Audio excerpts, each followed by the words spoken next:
Hello and welcome to Nintendo Voice, your voice for everything Nintendo. This is episode 158, being recorded on the 29th of November 2018.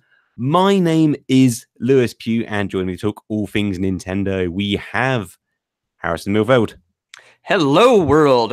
Ready for another week of just discussing the news. Well, not news, but games, and just recovering from my basically the restful Thanksgiving weekend. But that's usually a thing. Did you guys? We got news to discuss. We got a newsless episode here, Harrison.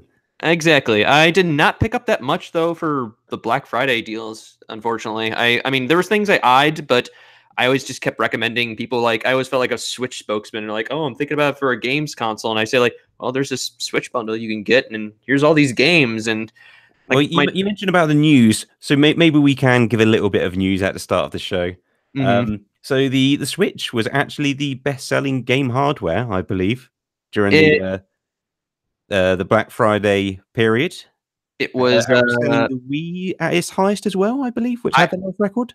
I think you are correct on that one. Whatever. I mean, again, usually when we do our news topics right now, we kind of transitioned away, not necessarily away from it, but it's just we let me put up a number. I think it was more than it was more than basically the Wii, and at that point you're just like, oh wow, this is incredible, and you felt like it was unprecedented the way it was going to be beforehand. But yeah, especially since Nintendo didn't really necessarily have an aggressive pricing structure in place for Black Friday. Like Sony was going very aggressive with the Spider-Man bundles. But I think Nintendo bundled in Mario Kart yes, as in terms of that regular retail price, and somehow it's still selling crazy, which is and Nintendo at least. It was if I'm reading right here, yes. It became the best-selling Nintendo console in U.S. history for the 5-day period between Thanksgiving and Cyber Monday, surpassing Wii sales plus 117% compared to 2017. And for software news, Pokemon Let's Go, Eevee, and Pikachu sold 1.5 million in the U.S. alone. I think that's combined. I see. That is combined. However, that will bring us nicely though onto our first feature today, which is one we're returning to what we've been playing. We do have a main feature later on, which is it's a wordy one, the human side of game development. So we're going to be talking about crunch, game delays, and more importantly, the actual effect it has on the people development games when you do get these stretch periods and these rush developments and everything else involved. But for now, I want to talk a little bit about Let's Go Pikachu. Oh, because I've been playing it. We briefly talked to this last week, didn't we? I haven't picked it up now, and I'll just get this out of the way. I not really have much to share as far as my what we've been playing. It's not for lack of trying. Well, not recently lack of trying. It's just I'm repeating Colin right now from last week. Time, and it's like I said, I'm having my kitchen and everything remodeled. It's almost done. And I have no furniture in my living room, and I'm just trying my best to get everything out. And it's just like that, and I'm picking up extra hours of work, and I'm just going left and right. And it's like time, I have no time for this right now. I just don't know what's going on. So once this is all done, you're going to see a lot of me just blazing through some games and just trying to get bad as much. So, but please tell me about which version did you get, Pikachu or Eevee? Pikachu. All right, tell me. Pikachu on my shoulder, as you can see. Oh no! Where did he go? Let me see. Where is he? On your shoulder? You must have jumped off. Yeah. Your real life, I'm sure. Jeez, wow. That AR game is just really going for you. Yeah, you need the special camera to see it. But yeah, I've been making a little bit more progress on that. I've also been playing more of the 2-player, which how's that work? The mode which kind of gets undersold with this. I don't hear the 2-player version get mentioned much, but it's obviously completely new to the series, and it's really cool to play a Pokemon game with a buddy. So I mean, it's very faithful to the original, but it's also so many of these little niceties to it. So everything from everyone getting experience within the team. It's very you can swap out your team like the equivalent of going to the computer in the original games. At any time you just pause it, you can do that. You could argue some of those things get rid of the challenge, but Pokemon is kind of a game where you can really make it as difficult or easy as you want, relatively. Like depending on what you're doing with your team. Like if you want to make the game difficult, obviously you've got more than enough tools to do so. And you've got many different aims to grow your team or to try and to evolve and to catch particular things or shinies and all. But who is your team right now currently? Ooh, well, to be fair, because I've been jumping around like my save file and a friend's save file. So my save file is actually still pretty early on. So I won't disclose my team yet, but it's fairly big. Not disclose. It's a secret. Disclose. No, I want to wait till I'm kind of approaching that at least higher, the higher end of the gyms, or the more importantly, like when I'm about to roll onto the Elite Four and I've kind of got my established team together. Currently, my team is very much made up of just what I've been finding on my way, opposed to any sort of tactical advantage. Oh no, I hear you on that.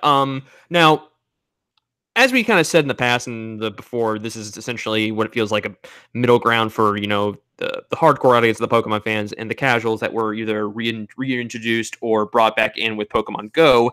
And from the time I played at E3, it's definitely was noticeable for what it was, and I definitely, the idea of no random encounters is weird, but again, it's kind of interesting to see where if you're running through the tall grass and you're like, okay, Weedles or any of these bug types or whatever early on, it's just like I could just go through and defeat them, like not defeat them, but just avoid you for now. I just know where I'm going to go. What other differences here have you seen that have actually? It seemed, I want to say hand-holdy, but actually just been trying to basically introduce a new audience to Pokemon.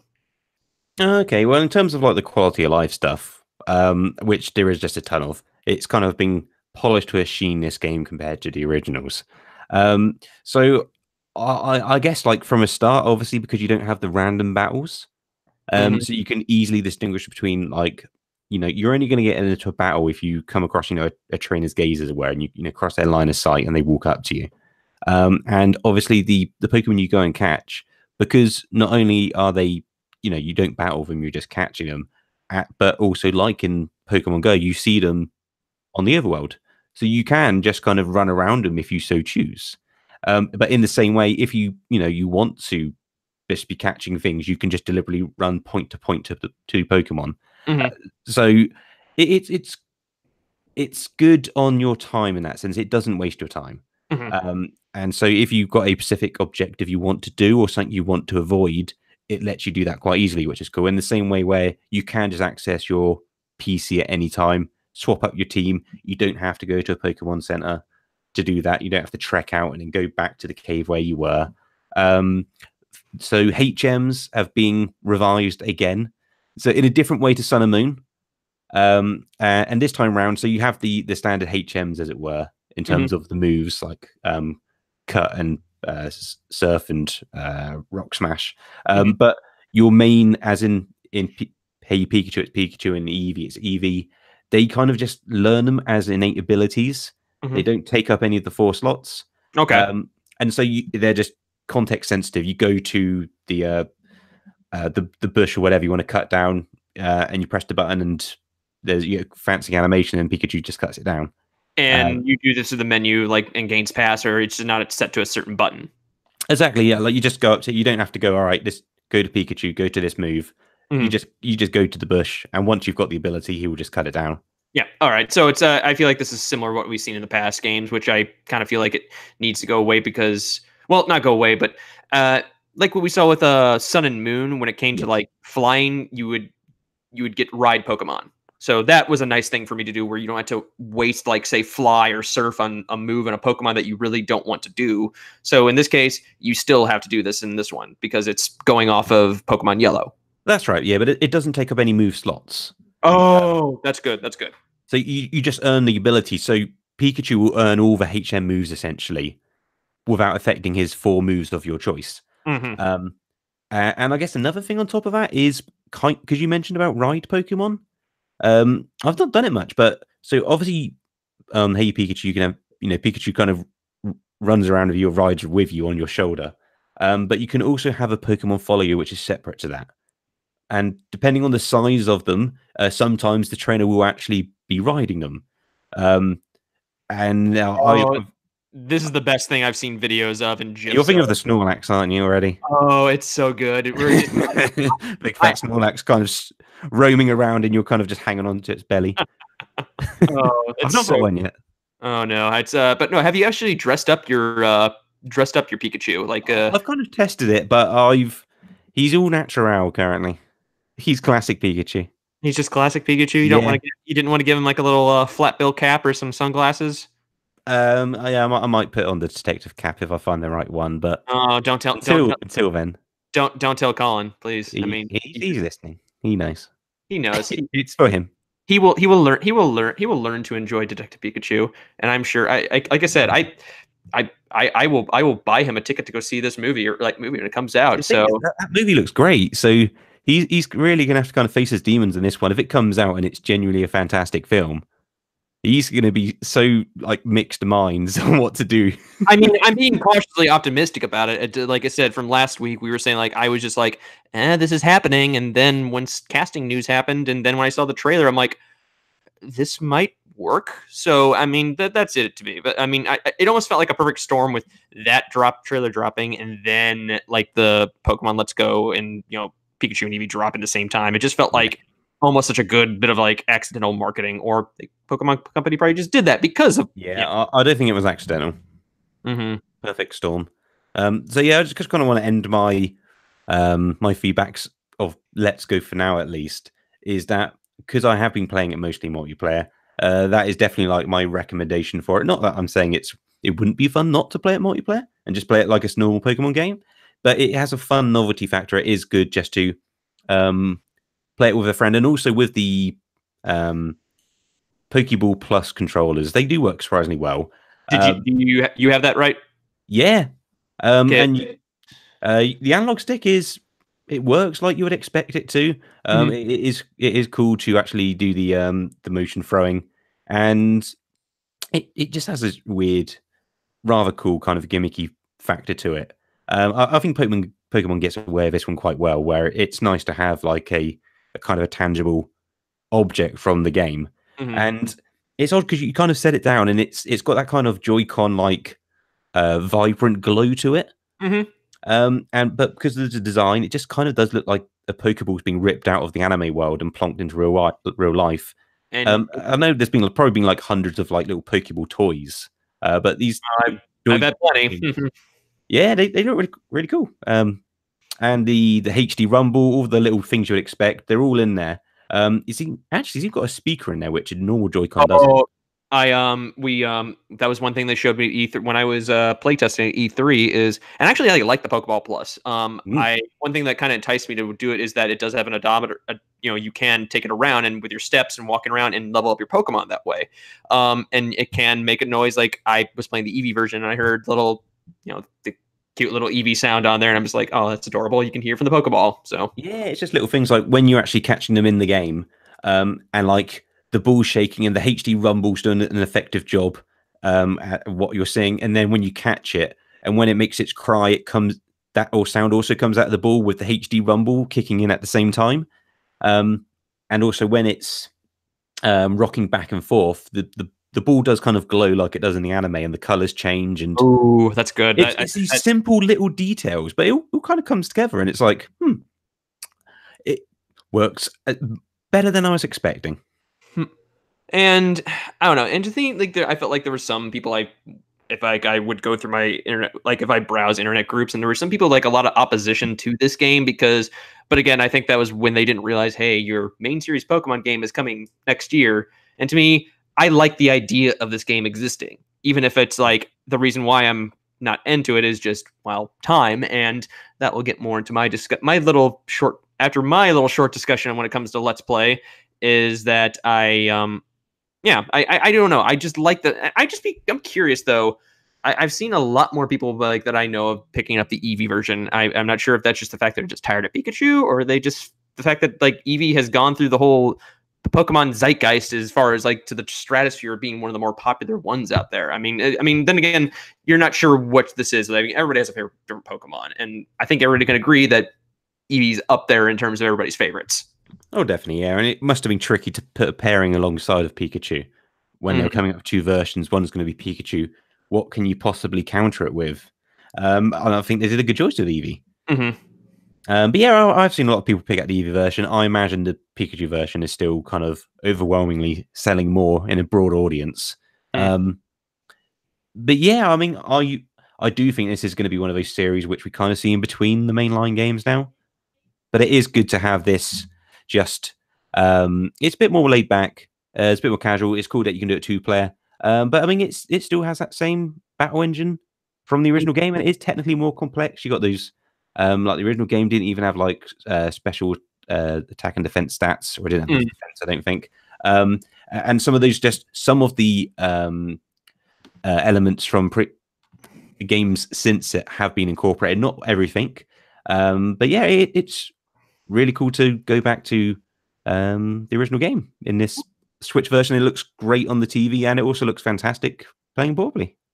Yep, for something like this that actually just is, I mean, like again, our first console-based, Pokemon game that is like that we've seen. Whatever. I mean, I know what we have here, so it's just nice to see, like I said, being in here and seeing so many people enjoy it. Like my downstairs neighbor, he brings it up here a lot, whatever, and I just like what he's playing with it right now. I really like where it's going, and probably once I get through, and I'll probably explain just a few why I'm having trouble completing games right now. Yeah, that's cool.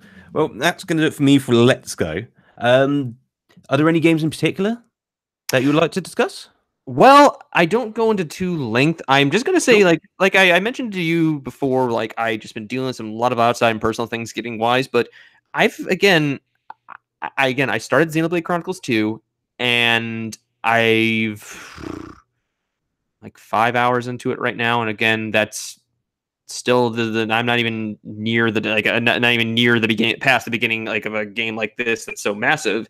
And it almost feels like with things like this where I have, a series that I really adore, but it almost feels like it keeps me away from wanting to play other games, and in a sense, and that's my own fault, because I generally like, again, when we were a kid, I mentioned this podcast before, like when I was a kid, I always, the idea of like, wow, this game's like 20, like this game's like 40, 50 hours long. This is awesome content. And then as I get older, I'm like, oh, this game's like 7 hours complete. That's awesome. Exactly what I'm looking for. Well, yeah, I think, and that has to mostly have to do with, what type of adventure you're getting. Like, is the length of this game worth basically what it is? I want to say its price point, because I don't want to get so much into it. Is this, and I feel like I may be contradicting myself in a past podcast, so I apologize if anybody goes to the audio archives. I hope not. Is that if you have a game of something like this, like that's going to be like 50 or 60 hours, it's a matter of its pacing and whether it keeps me interested, but also it doesn't force itself with like really unnecessary padding. Yeah, and you don't want it to kind of overstay its welcome, as it were. You don't want exactly. I feel like for big budgeted AAA games like this, and I understand it's as long you can get, and that's not to discourage saying like, hey, there's plenty of great games that you can play hours upon hours and still get to it. Like Breath of the Wild is a good example. Even the latest God of War, which from I heard is like pretty lengthy and you can still get through. But I feel like that sweet spot for me, whatever, is always like, if I have something that's 20 hours long or 25, I'm like, yeah, I could do that right easily. I mean, it doesn't feel like it's going to be such a chore. Or when I see something that's, 6 or 7 hours, that feels like something like, I could get that out in about a couple sittings. Same thing with like something that's about a few hours. And I'm just going to have it like looking myself more towards those for now, just because I want to kind of keep myself interested in not interested in games, but just kind of keep myself going a little bit more. And I don't want to be away from Xenoblade Chronicles 2, which before I feel like I'm going to be doing that concurrently with Smash. And yes, coming up the year anniversary of Xenoblade Chronicles 2, and I've yet to beat it since Christmas. And when I got it for Christmas, and now it's like, okay, I really need to get on this so I can start playing other games. And I feel like after that one, it's going to be like, I think I'm done with lengthy JRPGs until I get through all this other stuff. So, you sure you don't want to give I can't think of his name now. Oh, that's terrible. From creators of Bravely Default. Octopath Traveler. There we go. That's a small game you could. I don't know. I Chew next. Like I said, I know people who have been really enjoying that one. It just I don't think it's. I'm still going for it. It's a big one. It's a big one, but I'm just like that one would have to wait a while. It's gonna have to get the back of the end of the line. So yeah, and I think compared to Xenoblade 2, I think it has pacing troubles. Where, well, for me at least, I just wanted to keep playing Xenoblade 2 to see what happened next in the story. And and I put down things for like settings for like whether it comes to difficulty. It's like if I want to get through a game because I feel like I want to know its story, but also I've kind of so far enjoyed the combat in Xenoblade Chronicles 2. It does take a little bit some getting used to from, well, not used to, but it's familiar from what I saw from the first game, especially from NX, but knowing that you have to stand still for certain, like most of your attacks, that's a little bit of change that I'm like, okay, get through. But it's no, like I said, I set my settings down to something not like relatively easy, but to a point where I'm like, I'm just not going to be frustrated because I just want to get through this and do it and enjoy myself. And to me, if you're the type of person who really feels like playing games and easy, or do whatever difficulty you feel like that you're most comfortable with. That's all I say. That's my go-to thing. Nobody's going to discourage you. I mean, although I will possibly kind of look in the eye to somebody who played Fire Emblem Fates. It's not the mode where it's like not resurrection mode, the one where Phoenix mode, I think. Oh yeah, the one where if your teammates die, if your squad mates die, or any of your characters die, they come back the next turn. Yeah. And I'm just like, I understand getting them in there, but I feel like even if you lose somebody at the end of that chapter, but they come back the next one, I feel like that's just okay. That's good enough for you, so you don't have to. You can prioritize. But when I say that, I don't know. That Phoenix mode, I'm just like, okay, you can do that, whatever. But I'm just like, that's really handholdy. But yeah, but again, whatever. Enjoy what you feel like. That's to me. And I really wish I had more just for what we're playing. But hey, that's going to be for me next week when Smash comes out. And I did put a poll on Twitter where I asked, I had a pre-order online for the physical version of this. And I was kind of mulling my options, like, should I go physical or digital? And my comments suggested, well, unless you're with Best Buy's GCU or Game Club Unlimited, or I forgot what it's called, but it's ending soon, go physical. But since that's ending soon, some people are wanting to go more digital. And the reason I want to go digital is because the 300 gold, the amount of gold coins you get through My Nintendo plus the DLC pre-order, that's enticing. But yes. Also, I've seen people putting more and more, when it comes to Nintendo's first-party multiplayer titles, they've been putting those more on digital, so that way that's easy to boot up and access for, when you have it on the go or friends and such, instead of using the cart. And for me, I go half and half with digital and physical. I'm the same thing with when I have my 3DS. I have a stack of 3DS games, but I have a ton of 3DS games in digital. So my poll ended, and yeah, it physical won, but it seems like I'm gonna pull like an electoral college. Betray the poll. Oh, I'm probably going to betray the poll and say, like, I'm sorry, I'm going digital, after the comment section basically told me. I'm like, they convinced me. So yeah, but even now, I mean, I've said it many times on the show before, but I do like having the idea of this like jukebox for games. Mm-hmm. And so yeah, when you do have your games digital, you can just like peruse through the library and let's play this. And you can also do that with somebody who hasn't seen your library, as it were. And mm-hmm. it's cool just to jump between games very quickly. Mm-hmm. Oh yeah, and I get that. And as Lewis said. I know, and I think it's just and I've had people argue against physical media because places where they live, and if they live in like such a very small confined space as far as whether they're apartments and such, they get to a point like, I can't carry this much stuff around anymore. I can't have bookshelves of this where I need something else. It's running out. And I get that, and I have loads of stuff right now. I mean, I have so many amiibos, books, games, and everything to kind of connect myself. And in the end, I'm just like, I got to go half and half on this right now. And I think right now it just, I think it, like you said, when we want to jump around, I just want to have my card of a game that I'm trying to finish, and then I'll have, my digital version. I'll jump back and forth. So I feel like that'd be a bit of a good idea there for me. So I'm betraying my poll on my Twitter and saying I'm the digital side. Yep, I'm probably doing that. Okay. I don't know. But I did order a GameCube controller adapter finally, because that's definitely gonna be needed. I've not. I've decided I'm just gonna get used to that Pro controller. Oh, it's not, and that's no. The reason why I ordered it is because I have a Wavebird, and until I Oh, get that's another. true. Yeah, if you've got the GameCube controllers already in good condition lying around, yeah, you might as well get that adapter. So you've got the Yeah, options. and that, and plus my roommate prefers using that one playing Smash, and I'm like, all right, Yeah. order this and get everything going. So that way I have controllers, so I can have like 8-player Smash ready to go. Oh, that's another good point. Yeah, yeah. If you could do more than 4 players as well, yeah, GameCube controllers, good to have around. Yeah. But yeah, Should we jump over to our main feature now? yes, the main feature, which we originally were supposed to do about almost a month ago, when a certain cowboy themed game that everybody's playing right now, but followed by a Smash It's a Direct. big game. People are still playing it. Oh yeah, they're still enjoying it, It's and still relevant. It's still timely. timely, all that, and yet I'm the only one over here who hasn't picked it up yet, because like I said, I need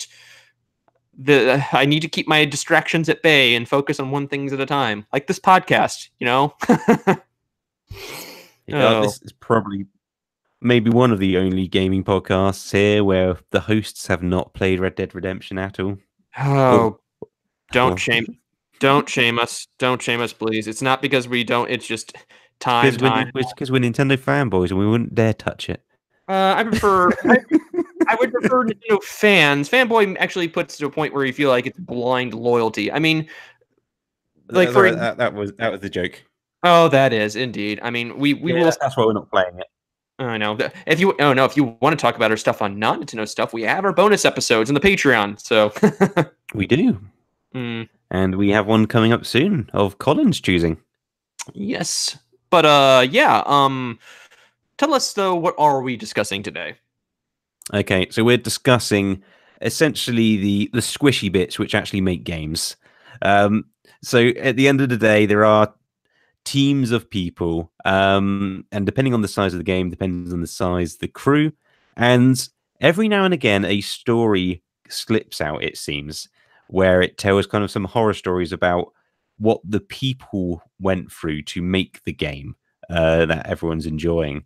And so recently we had a similar thing with Rockstar and Red Dead Redemption 2, where I don't have the name actually. I believe, was it the CEO of Rockstar? Yeah, the CEO of the Rockstar. He came with an interview where he almost sounded like a bit of a tone and deaf. It was almost a bit of a tone deaf decree about talking about how this was the lead up, boasting about 100-hour weeks, essentially, wasn't he? Yeah, and like I said, when I heard that, I was like, that's really tone deaf, and that definitely shines light on something that is prevalent through this industry that, you know, it's affecting a lot of people. And it almost feels like when things like this happen, it's almost to me like when it feels like here in America when we talk about when a school shooting happens. And I'm not trying to put these things like, say, game development is just as important as far as like the troubling issues here in the country, whatever. But I'm saying in terms of news, it's like it gets talked about, things need to change, and then it dies down, and then it gets swept under the rug until something else pops up again, talked again, and it goes in cycles. And it becomes maddening where it's like, overall, we did list 3 articles here. One that's not related to Red Dead Redemption, but one's actually related more to Nintendo in general, like with a game that actually almost kind of went through similar processes with a process like this. But I guess what I'm saying is, we talk about things like this with crunch and crunch to everybody else. Could you describe that to our listeners? Sure. So a crunch period of a game. But yeah. Okay, yeah. So the crunch period of a game, it usually towards the end of a game's development, and it will be where the release date is looming, and for whatever reason, and this can happen a lot in game development, that the game is just not on track to be finished, and it's usually something to do with there's just so many bugs which need to be cleared, or just things which fundamentally haven't come together yet. And so what happens during crunch is that employees will be expected to just pour in more hours within the same time frame they've got to finish that game, and so they'll be doing so many more hours within the week or within the month. And we've had stories come out, and including Rockstar previously, the Rockstar Wives incident we had probably about just almost 10 years or so ago now, where the story was coming out about the partners of the developers saying that we don't see them essentially. It's been like months and months, and they're sleeping at work, and they're like being expected to work from sunrise to sunset, just to finish these these what we consider these AAA games, these games which when they do come out get these 10s out of 10s everywhere, and are like they are kind of rewarded for their like impressive tech and their attention to detail and all these like things which have been put into the game. But yeah, a lot of that is because yes, they have been pouring the hours and overworking and just everything else which doesn't get discussed at the time.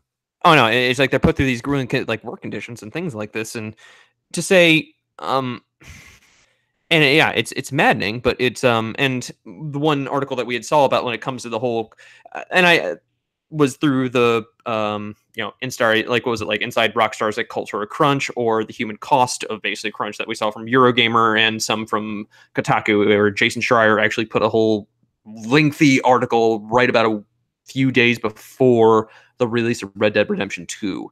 And to me, the most of the article I could say is like it definitely was even cited where it kind of felt like to make your own decision on there.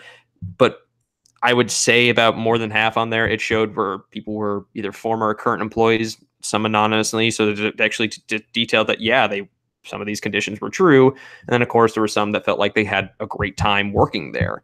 And one little anecdote that I saw from there, and this can be also related, is like people ask, like, if you're through these work conditions, somebody asked, like, why not just up and leave? But that's the thing. It's like you have something like working at Rockstar, which if you're a developer, it's almost like your dream job. And also when you're working with something like this, even with people, it's the camaraderie that you have with a group of people there that you don't want to leave behind too, even if you're being just putting in all these hours. And it's just the fact that like getting up and going to a new job, it's such a hard it's it can be a difficult transition for people like this. I mean, I went through that twice before, like once being a job that I had in a tech company, and then another that I had in a marketing firm. And then going back from that, it's like I didn't want to leave. Even if one of those jobs worked me to death, it's because I liked the people I was with. It's just the way that you're treated for work was not as good. And I recommend people taking a good hour and reading that story. If I can hopefully we can link it into the show notes or something like that. But it's we can definitely link the stories. If anything, it's more kosher to do so. We've listed them all. But yeah, we'll add the links to these articles in the description to the podcast. And what does this go back and being the Nintendo show, how does this also come back to Nintendo? Well, overall, just the game industry in general.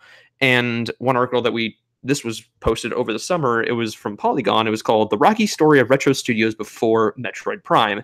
And this article just detailed by like former and current staff members from Retro, and how that studio got off to a really rough start, and how sometimes it was like people's first time within the game industry, or people within Iguana Entertainment, which is what the game, like the studio was actually headed up by, had former members start up Retro Studios. And long story short, as we know about the story of Metroid Prime, is that Retro had several other projects going. Metroid Prime, was going through such a bit of a development that it forced, Nintendo, to a point where they had to cancel about all the majority of the projects. One was this really neat looking RPG called Raven Blade. Another one I think was a car combat game, and also a Madden clone, Madden NFL football clone. But then it got to, like you said, like we said before about Metroid Prime's development, is that game had, from decision, like it almost felt like, when it came to Nintendo's helping hand to come and help them out.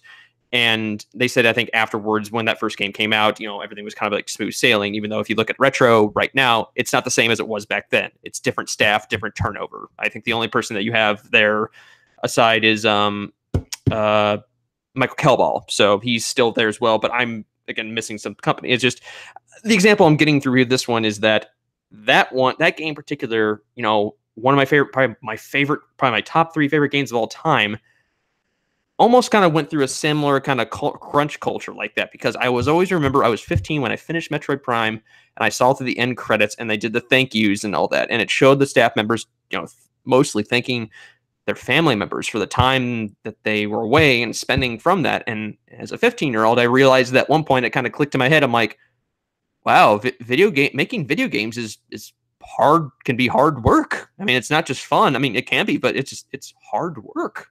It yeah, and I think it was that point in time as a young teenager, as I said, yeah, I just maybe get a different perspective of something like this, and when it came to development and what goes into things like this, whether it's justified or not, and it made me feel like, should I feel bad that I enjoyed that? I mean, obviously the game sold well enough that they were able to get two other sequels, all just as critically successful. But So, yeah, it is tricky to divide.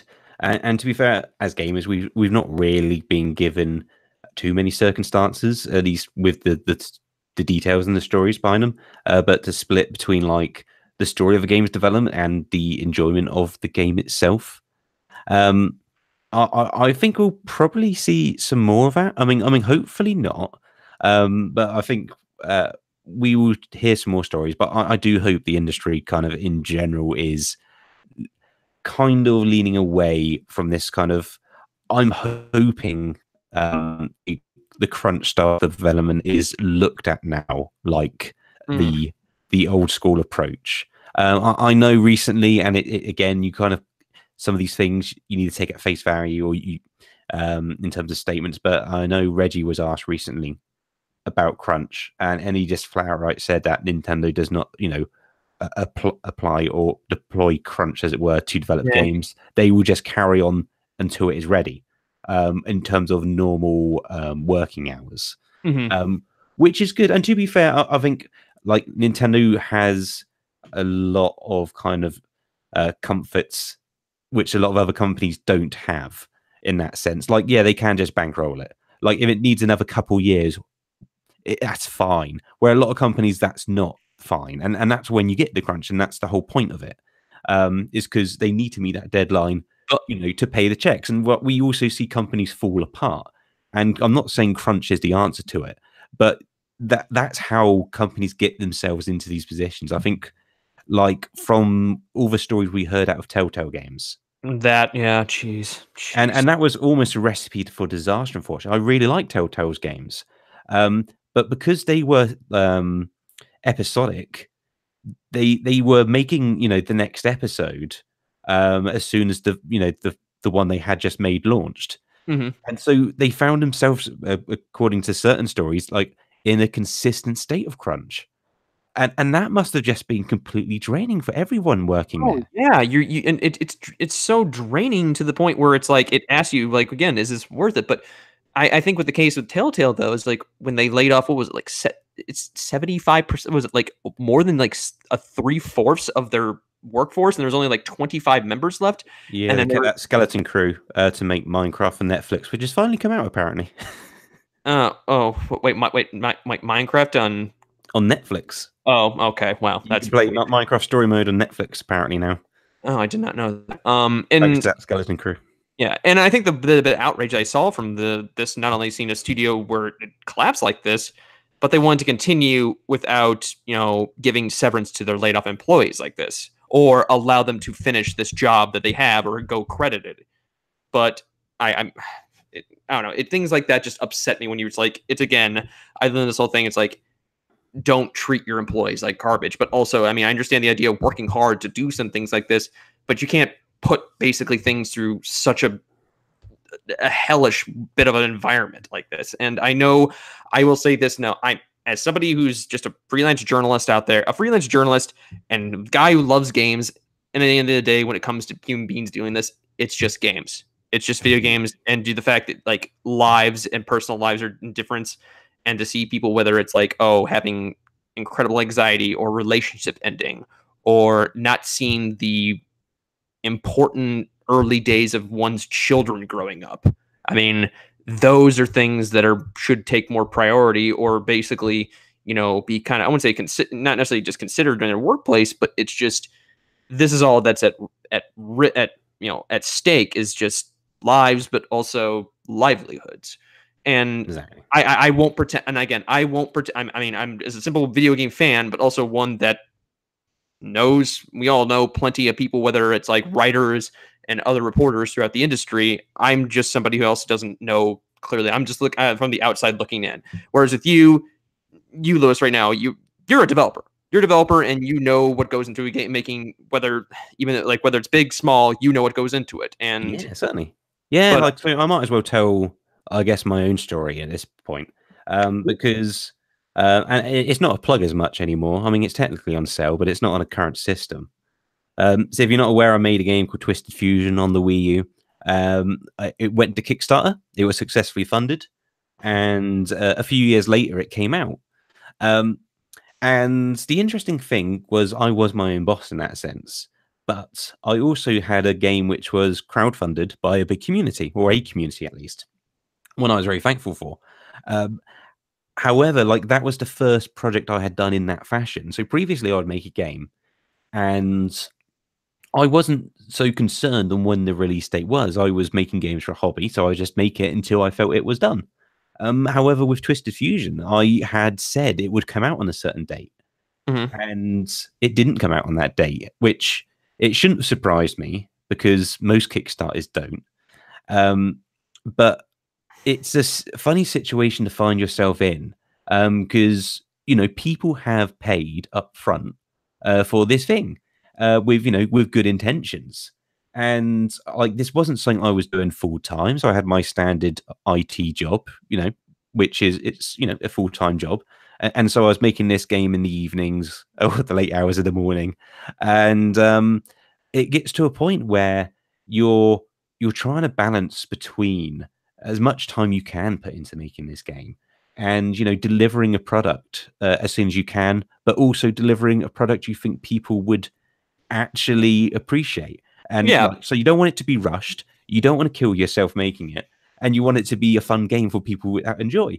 And that is a very tricky balance, and Oh, you do find yourself just working it, hours and hours and hours. Especially I just want to add that, because if you are doing lots of different roles, like I was programming, I did some of the art, most of the other art was done by other people, and the music, but I was developing it and testing it. But all the systems of the game, the core engine, everything else, and so it would just be so time consuming, especially if you've got like a systems based game, an open game where there's so many combinations of things, and with you do have these evolving applications and tool sets, and like you might have an update on something and then that breaks something else, or you introduce something which breaks other things. And this it can just keep going and going and going, and so knowing when to stop as well is you a you very essentially tricky point. you basically were lived to the point, as it's your own boss and one man crew. I mean, you had people who helped funded you, but also you didn't want to say let people down, but it's like you had a promise to them to do this, but it's in the end you had to be transparent almost with like your entire Exactly, yeah. like people like this is hey You this have to give updates as well. yeah and yeah We you don't had to have to, but if you don't, but you want to. Like you want to be as transparent as possible. I mean, if you don't, I think something's gone a bit askew. But you want to give updates, but you also, I guess, in a weird way, like yeah, that transparency thing is an interesting one, because you do want to be transparent, but you don't want it to be to the point that you're worrying people. You know, when there's no need to be worried if you don't think so. And so yeah, that's a balance in itself. Um, and so I just in terms of like, not for me, but in terms of indie developers out there, like I don't think they are like excused from this. Like crunch isn't necessarily put on them by someone else, but they might find them in a place where there are these forces pushed on them, which and they might be the sort of teams which end up with the most crunch in terms of a percentage. yeah. But yeah, so from the smallest teams to the biggest teams, this can affect. No, and like yeah it doesn't matter, like you said, it doesn't matter if it's either small or big. There's ways for these problems to happen, even if you're on your boss. It's just the fact like you have to realize that you don't want to you yourself, you being like this, you're your control, you can do this, but also you have to fact like I have to tell my my, whether it's your patrons or your people you're funded, everything like this. And but yeah, I agree with it. Like I agree with everything what you say on there, and it's I guess the kind of my person to end on this, and I know we probably wouldn't go as I just want this is a topic that it bugged me, but one that I felt like as us we being a platform should talk about, and realize that this it just feels wrong, but it's a matter of the only thing you can do is like let people speak out, and the only thing things for this to change is to keep talking about it and never stop talking about it, because when we stop talking about it, that's when you let people off the hook and they're able to keep doing it. Yeah, and it just runs rampant at that point. No, we need to make sure that as long as it's a thing, that it's an issue, regardless of like how it's come around. I agree. Yeah, if it's out there, people should be talking about it. Speak out if it's affecting you, and if you hear about it, do tell others, and hopefully we can see some positive change in the industry. There's nothing official, but there's been a lot of people asking for some the terms escaping me now, some more official party involved, to put some regulations more formally behind the development of games, and what can be expected or should be in terms of development, and making sure companies can't push that too far. Yeah, whether it's better management or unionizing, basically game development, which that was escaping me. Yeah, unionizing things like this. It's just I've seen people I follow in the former industry. They're just saying like burn the whole industry down and start over. That's a little more extreme, but I realize that's the approach. Not the approach. The approach is to say like, hey, we need to change this, and I understand old guard things do need to change and be built back up, but pipe bomb it all, I'm not sure. But that's just me. That's just me. Whatever. I'm just going to it. But when people say about that, I'm on your side on this. It's like, let's get this changed. Let's do this. But again, what do I know? I'm just a unemployed journalist who's doing a Nintendo podcast right now, and doing good people. But again, it's just I think that's one thing with you, as far as like I said, it came to a topic, is that you being a developer, I felt like this was just a good portion to actually just focus on, and just we may not those topics where you can give some insight which may be a little bit different, as it were. Yeah, it's a matter to give the perspective on there. But yeah, I think that's going to do it for our topic, though. That was a very enlightening for things like this, and also, like I said, hopefully we will have the links to these articles in the description for the podcast. Yeah, we have them all in our notes. So, but and again, check them out. And like I said, the Cultural Crunch article that from about a month and almost more than a month ago that Kotaku put out by Jason Schreier.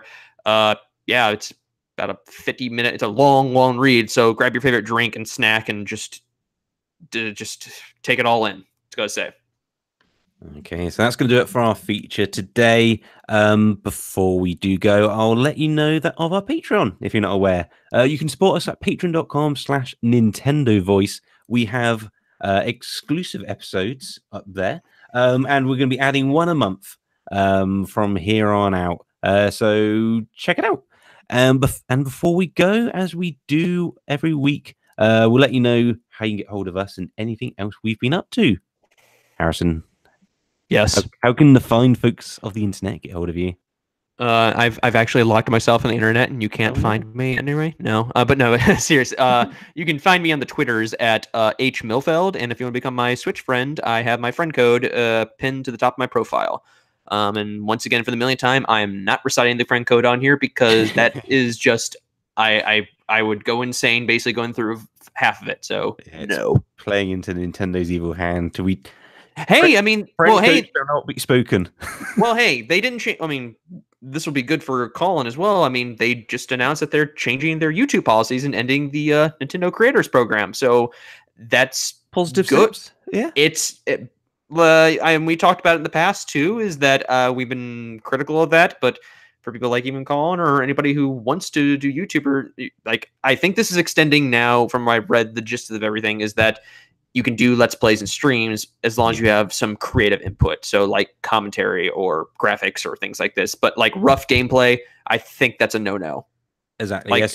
Just re-uploading footage. I think that rule's mainly in there not for like people just playing through the game. It's just for uploading like cutscenes or things of that nature. So technically, they won't be allowed if you're just doing that. If you're like just uploading all the cutscenes of Smash Bros, they can take them down. Yeah. But... Oh, speaking of that, no. Speaking of leaks, God, I feel bad for Masahiro Sakurai right now for from people who reviewed the game or reviewing the game right now that there are more cutscenes and more little cinematics in the World of Light, and I've just been avoiding YouTube like the plague because the game got leaked, and I just feel bad for Masahiro Sakurai because like in Smash, like the previous Smash games, the reason why he didn't really have a story mode or something like this because when Brawl came out, people were just uploading to the internet, and he felt like to give it another try. And I just feel sad for that man right now that knowing people are doing this, and I'm just like, come on, just let. Exactly, they're uploading them before the game's even out this time.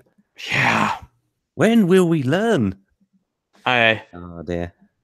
Hey, when The Force Awakens came out, and even The Last Jedi, I avoided spoilers like left and right. I was like Neo, like bending my back backwards, whatever, to a point where it's like, nope, not doing that. And I do remember one person of mine. He got spoiled, and he's a big my buddy. He's a big wrestling fan. But this is how he got spoiled. Some friend posted on Facebook and it said, "Spoiler alert," and he just kept talking about like the Undertaker at like the last WrestleMania where he lost to like Brock Lesnar, and he was like just discussing things like this. And since my buddy's a big wrestling fan, he just started reading it. And at the end, and yes, spoiler alert, even though this is a 3-year-old movie, it said like, oh, by the way, Han Solo dies at the end of Force Awakens. Ouch. Yeah, that's how he got spoiled like that. Sneaky. However, how do I reach you though? How do you reach me? On the Twitters, of course. The word you need is Leuvision. The way you spell that is Leuvsion. I don't think anything particular to plug.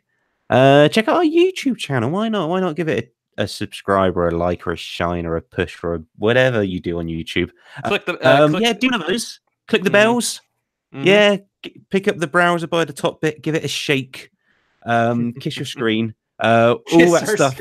Send us videos of basically you kissing the screen of us wishing us best of luck. That'd be great. That helps.